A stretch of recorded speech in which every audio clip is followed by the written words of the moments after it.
हा पाऊच बाजारातून आणलेला आहे। हा मिल्कमेड पॅनकेक आहे, बनाना फ्लेवर चोको चिप्सचा। तर आपण कसं बनवूया ते चला बघूया। मग त्याच्यासाठी काय काय लागणार आहे साहित्य मी तुम्हाला सांगत जाते आणि दाखवतही पण जाते। चला मग बघूया पॅकेट फोडून। बघू शकता मित्रांनो, त्याच्यावरती स्टेप बाय स्टेप लिहिलेलं आहे। तर स्टेप बाय स्टेप फॉलो करून आपण त्यामध्ये साहित्य मिक्स करत जाऊया, जेणेकरून आपला पॅनकेक व्यवस्थित आणि छान होईल। चला मग बघूया कशा पद्धतीने आपण त्याच्यात दिलेलं आहे।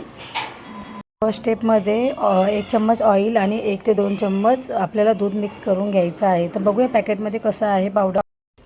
मित्रांनो हे बघा, आपण आता पॅकेट फोडलेलं आहे, त्याच्यामध्ये अशा प्रकारे आहे। आता आपण ते एका बाउलमध्ये काढून घेऊया।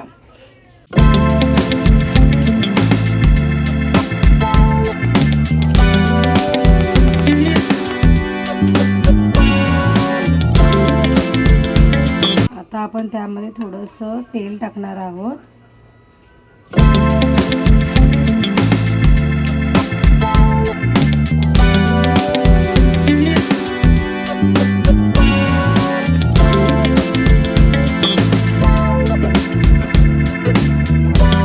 आता आपण त्याच्यामध्ये दूध ॲड करत आहोत, 2-3 कप।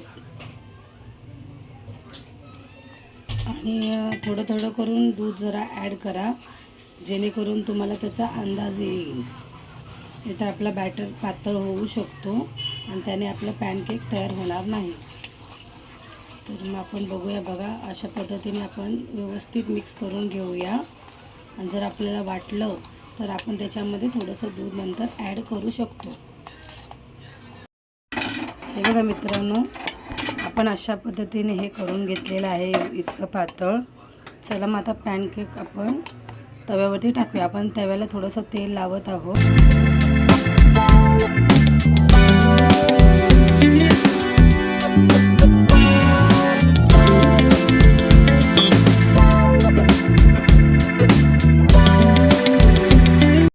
बघू शकता तुम्ही कशा पद्धतीने आपलं हे झालेलं आहे पॅनकेक।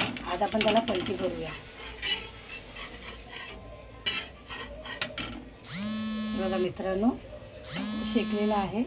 अशा रीतीने आपण सर्व पॅनकेक तयार करून घेतलेले आहेत आणि त्यावर 1 चम्मच आपण मध टाकलेला आहे। व्हिडिओ जर आवडला तर लाईक करा, शेअर करा आणि सबस्क्राईब करायला विसरू नका। चला